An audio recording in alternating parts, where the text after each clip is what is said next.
these parts, we love new technologies. Yes, we we do. love Samsung. They've been making the Note series of telephones, which are kind of like the old Texas fly swatter. They're these oversized They're phones. Texas size is what they are. This yeah. is the Note 3 from Samsung. It Yeah. retails for $300, $300. Yeah, with a plan, yeah. And the thing that I think right off the bat that you notice about this is the big, beautiful, high-resolution screen. I mean, video games on this phone, I don't think they can compete with anything else on the market right now. Yeah, this thing is smoking. It's got a great processor in it, and the screen is gorgeous, and there's a lot of real estate so you can see and make out all the details. Not really sacrificing anything. And when you jump back to an iPhone 5 screen and you play some of the similar games, you notice that difference, and you recognize that this kind of tips its hat to the future of smartphone technology. It really has blown me away. I love Note 2, but 3 I think has become even more elegant, more useful. The stylus functionality is a lot better this time as well. I feel like the stylus is a step in the wrong direction because we've talked about this before. Yeah, You've got would you- 10 stylus Right. on your hands, You or can just use your styli. fingers. It's the plural of stylus. Yeah.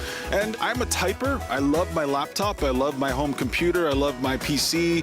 I love being able to use keyboards. And so the smartphone, even though they are getting more powerful and they can do more, I don't need them to do more at this point. So I know what you're saying. I hear what you're saying. But a lot of the functionality of this phone and a lot of the horsepower feels superfluous to me. Yeah, I think a lot of that same stuff could be applied to the 5S as well with its 64-bit architecture. It feels like the manufacturers are putting in so much stuff that we're not even really ready for yet. Yeah, there's and a little- it's like this cycle of lust craving this stuff every year. They want to keep our lust Yes, going. I know. They want to keep it up there. It's like blood in the water. They want to make sure we stay hungry for the latest devices. But this is different, though, But to no, me. there's one piece of functionality that I want to talk about that drives me nuts, and Yeah. that's where you can hover above the screen, Yes, yes. and a little tool wheel will open up. And Yeah. this just seems ridiculous to me. There's just all kinds of crazy, nutty stuff that they just feel like they're inventing. It's like putting more icing on the cake. yeah. I feel like I could already do most of these things eye already. sensor technology and and they the were gyroscope when you move things Right, around. and And it this was- thing's buzzing and beeping and whirling, and